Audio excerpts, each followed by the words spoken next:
तो अनुभव ये है कि आप लोग परमात्मा के साम्राज्य में चले गए, वहाँ बैठे हुए हैं आप, समझ लीजिए। अब आप कैसे जानिएगा कि आप परमात्मा के साम्राज्य में हैं? मन में कोई इच्छा करके देखना चाहिए। पहली बात, कोई भी इच्छा आप करके देखिए। परमात्मा समर्थ है और आप उनके भक्त हैं। आपकी हर एक इच्छा वो पूरी करें। बहुत सुंदर था। दूसरी बात यह है कि सामूहिक चेतना की बात आपने कही होगी कि अब आपकी चेतना जो है ये सामूहिक हो गई, क्योंकि आत्मा का स्वरूप सामूहिक, माने कि अब दूसरा कोई नहीं रह गया। अपने उंगलियों के इशारे पर आप जान सकते हैं कि आपके कौन से चक्र पकड़े और दूसरे के कौन से चक्र। अब सिर्फ इन चक्रों पे कौन सी देवता है और किस तरह से उसे प्रसन्न करना है, बस ये सीख लिया कि काम खत्म। अपने लिए भी और दूसरों के लिए। तो सिर्फ आपको जो करना है वो ये कि महसूस करें अपने उंगलियों में। अच्छा, एक छोटी सी चीज़ सोचें कि हम लोग हैं यहाँ, श्री गोविंद जी का मंदिर है ना। ये पूछिए कि माँ श्री गोविंद जी जो यहाँ पर विराजते हैं ये स्वयंभू हैं कि नहीं? ऐसे हाथ करके पूछिए।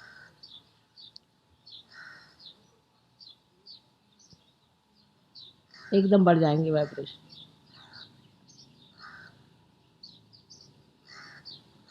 तरह तरह की सुगंध आती है, तरह तरह की। हाँ, बढ़ गए।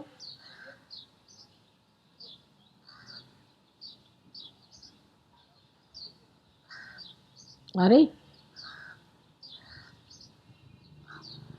नहीं आ रहे, आनी चाहिए।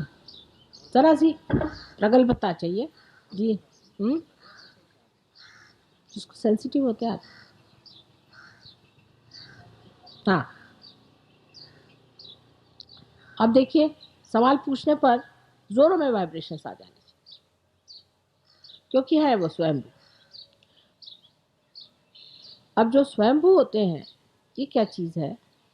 ये पृथ्वी तत्व ने विशेष रूप से बना करके, क्योंकि पृथ्वी तत्व में भी इंटेलिजेंस है, शुद्ध बुद्धि है, और उस शुद्धि बुद्धि से उन्होंने ये सब इस तरह के आकार प्रकार बनाए हैं जो इस संसार में अकस्मात निकल आते हैं। और जब आने के बाद उनमें से जो चैतन्य बहना शुरू होता है उससे सारी सृष्टि को वो पवित्र रखती है।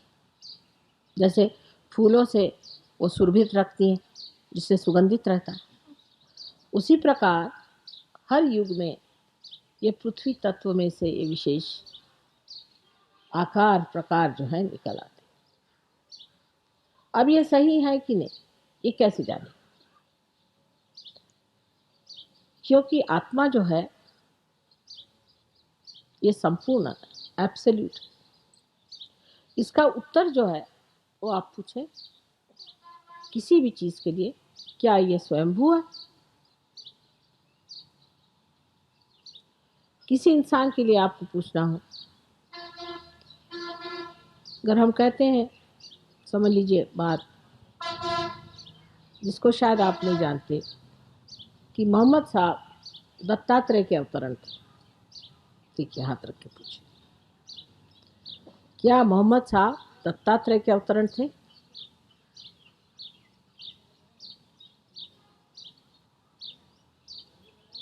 चल पड़ा, बढ़ गया। तभी आप आज आए ना, तरह से प्रगल्भता चाहिए, सेंसिटिविटी, संवेदनशीलता जरा बढ़ने पर एकदम अब जो है वो सबके हो गया। देखिए अब बढ़ रहा है, क्योंकि ये महान सत्य है। और इसके सहारे, इस अनुभव के सहारे जो सत्य है उसको आप मानने चलेंगे और जो असत्य है वो गिरता जाए। और इस असत्य के ही हमने बेड़े बना रखे हैं, इसी के जेल बना रखे हैं, इसी के बंधनों में हम फंसे हुए। ये असत्य अपने आप रहने लग जाता है। जब आपका आत्मा जागृत हो जाता है तो आपके सामने सत्य प्रकट होता है, आप सत्य को जान सकते हैं कि सत्य क्या सत्य। अब आप देखिए कि किसी किसी गुरुओं के लिए हम कहेंगे ये ठीक नहीं, किसी के लिए कहेंगे ठीक है, पर ऐसे भी लोग जो अच्छे गुरुओं के पास गए उनकी कुंडलिनी रुक जाती। तो आप कहिएगा कि माँ रुक क्यों गई? उन्होंने रुका दी। समझ लीजिए शिरडी साईनाथ के आप शिष्य हैं, वो तो थे ही दत्तात्रेय, कोई बात नहीं, फिर उनके शिष्यों की क्यों कुंडलिनी रुक गई? वजह ये कि वही कहते हैं कि पूछो कि माँ क्या आप ही हो सत्य साईनाथ, साईनाथ बाबा, सत्य नहीं साईनाथ बाबा, शिरडी के जो सही वाले असली है वही आप हो? ये सवाल आप पूछो। आप शिरडी के साईनाथ हो?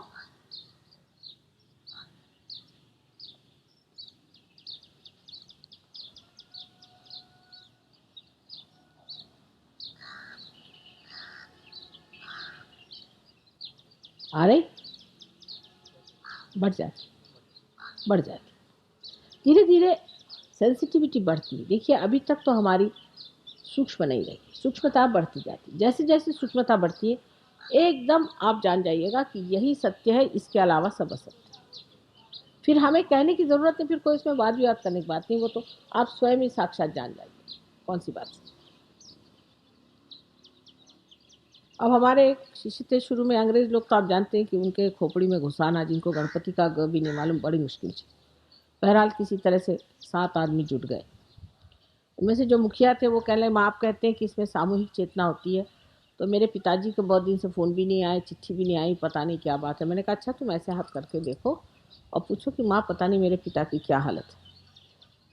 तो जैसे उन्होंने कहा उनकी उंगली जलने लगी, खासकर यहाँ पर।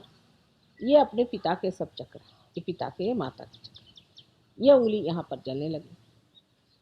तो मैंने कहा कि अंग्रेजी में कहा कि your father must be down with very bad bronchitis.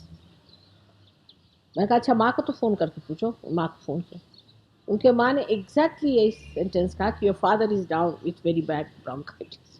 वो है चक्कर में। मैंने कहा अच्छा अब तुम्हारे फादर को बंधन देना सिखाते हैं। फादर को उन्होंने ऐसे ऐसे करके जब बंधन दिए, आधे घंटे बाद फादर का फ़ोन आया कि मिराकुलसली आई एम क्योर। तो अब आपका जो चित्त है ये सारे विश्व के चित्त से एकाकार है, और इसकी जो टेली कम्युनिकेशन है वो इतनी एफिशिएंट है, इतनी एफिशिएंट कि इसका अभी एक फिलहाल का उदाहरण बताता हूँ। एक पति थे और एक पत्नी।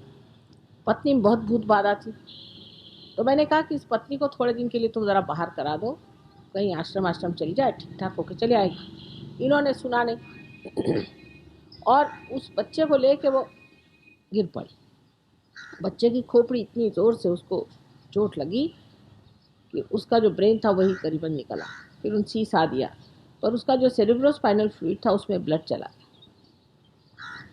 और 2 दिन मुझे भी ऐसा लगा कि पूरा सेरेब्रोस्पाइनल फ्लूइड ऊपर नीचे ऊपर नीचे का, पता नहीं किसका यह हाल हो रहा है, क्योंकि अब आपको तो अपने शरीर में जगह दे दी हमने, चाहे जैसे भी। 2 दिन बाद उनका फ़ोन आया कि माँ से खबर कर दो कि लड़का बड़ा बेहोश पड़ा है, उसकी हालत ऐसी। एकदम खत्म हो गई हमारी। उसी क्षण वहाँ लड़का भी ठीक। आपने कुछ नहीं किया,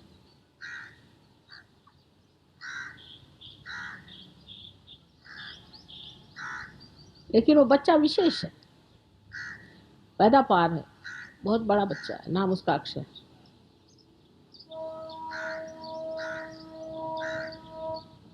तो आपको तो हमने अपने अंग में, मैंने कहा ना तादात्म्य में डाल दिया, और क्या चाहिए? आप तो तादात्म्य में। बस इसमें थोड़ी सी प्रगति करनी है, ध्यान धारणा से आपकी संवेदनशीलता बढ़ जाएगी। अनुभव एक से एक आपको इतने आश्चर्यजनक आएंगे, यानी जिसको कहते हैं मटीरियल लाइफ, जिसको कहते हैं बिल्कुल जड़ चीज़, उसमें तक। ये नहीं होगा कि हम उठा के आपको एक हीरा पन्ना देंगे, ऐसी बात नहीं। ये वॉरेन साहब हैं, जब इनको पार कराया, ये जब गए ऑस्ट्रेलिया तो इन्होंने कहा माँ का काम शुरू करें। काम शुरू किया और वहाँ पर पेट्रोल का स्ट्राइक हो। का माँ का काम करना, चलो 21 दिन तक बता रहे हैं हम, माँ दौड़ते रहे, हमने पेट्रोल देखा नहीं। 21 दिन बाद जब पेट्रोल का वो खत्म हुआ और ये ले गए पंप पर, तो वो आदमी कहता कि पूरा भरा पड़ा है, तुम बेवकूफ़ हो, इसमें कहाँ भरेंगे पेट्रोल। योगक्षेम वहम में हम जो जो श्री कृष्ण ने कहा है सब हम सिद्ध कर देंगे। श्री कृष्ण को ही सिद्ध करना आज काम। हाँ, लेकिन पैसे से नहीं क्षेम होता बेटे। हाँ, लेकिन क्षेम होता है सर्व तरह से। मनुष्य में शांति, समाधान और सामूहिक चेतना की जागृति, आत्मा का आनंद, सब चीज मिलनी चाहिए, तभी क्षेम, उसे क्षेम कहते हैं। नहीं तो पैसे से तो कुछ भी नहीं क्षेम होता।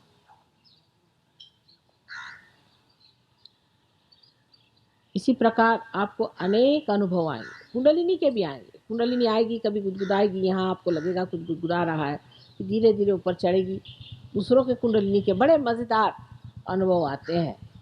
और सहयोग एक बड़ा भारी, एक बड़ा कहना चाहिए जोकर।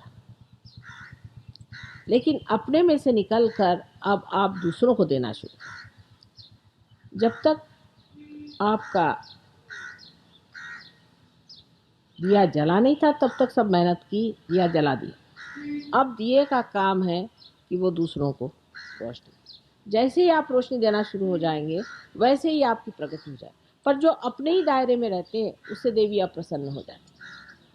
अब ऐसे भी लोग हैं जिनकी बड़ी मदद हुई, बहुत उनको हमने हर तरह से उनको मदद हुई, उनको ऊंचे पद मिल गए, पैसा मिल गया, सब कुछ हो गया, तो भी उनका रोना ही नहीं खत्म होता। फिर देवी नाराज हो जाती, जाओ जो करना है।